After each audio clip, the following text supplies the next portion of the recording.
Всем привет! Сегодня мы с вами приготовим шоколадный торт без глютена. Для теста нам понадобится 150 грамм горького шоколада, 150 грамм сливочного масла, 150 грамм сахара, чайная ложка ванильного экстракта, 6 яиц, щепотка соли, 150 грамм муки, у меня она безглютеновая, и чайная ложка разрыхлителя, если он не входит в вашу муку.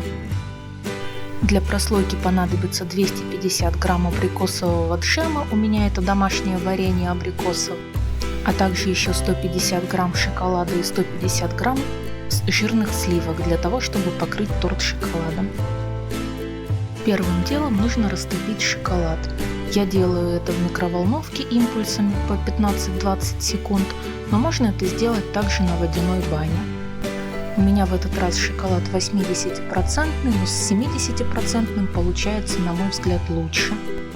Сливочное масло комнатной температуры с половиной сахара и ванильным экстрактом взбиваем до белого цвета.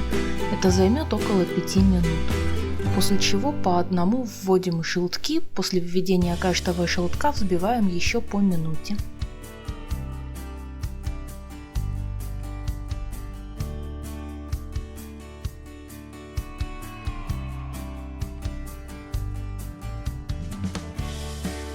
Теперь вводим растопленный и уже остывший шоколад и до однородности перемешиваем миксером.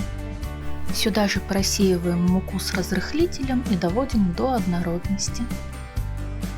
В отдельные миски взбиваем белки с оставшимся сахаром и небольшим количеством соли.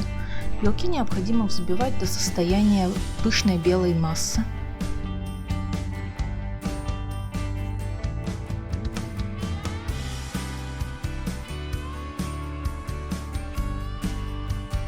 Взбитые белки аккуратно лопаточкой перемешиваем с тестом в несколько приемов.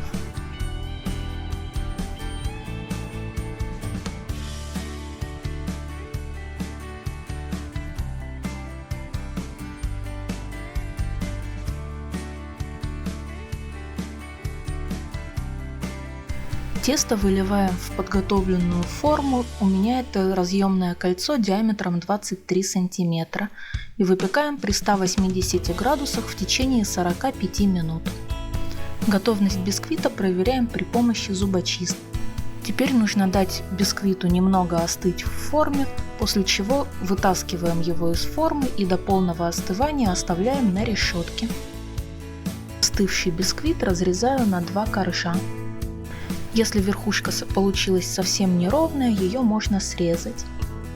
Делаем пропитку. К половине джема добавляем 50-70 мл воды, разогреваем на плите и хорошо пробиваем блендер.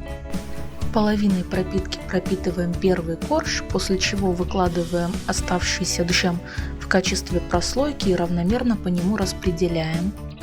Накрываем сверху вторым коржом и пропитываем оставшейся пропиткой сверху и по бокам. Постарайтесь, чтобы самая ровная часть коржа оказалась сверху. Отправляем торт на пропитку на несколько часов в холодильник. Для приготовления шоколадной глазури в горячие сливки вводим растопленный горячий шоколад. Массу сразу же пробиваем блендером. Если она получилась слишком густой, ее необходимо еще немного разогреть. При необходимости можно добавить еще немного сливок. У меня в этот раз попался не очень удачный шоколад, поэтому ганаш получился несколько густоватым. Получившуюся глазурь выливаю на торт и стараюсь как можно равномернее распределить по поверхности и бокам. Остатки, которые стекают вниз, можно использовать потом для нанесения какого-то рисунка или надписи на поверхность торта. Готовый торт необходимо убрать в холодильник до полного застывания глазури. Ну вот и все, приятного аппетита! Ставьте пальчики вверх, подписывайтесь на канал и будем готовить вместе!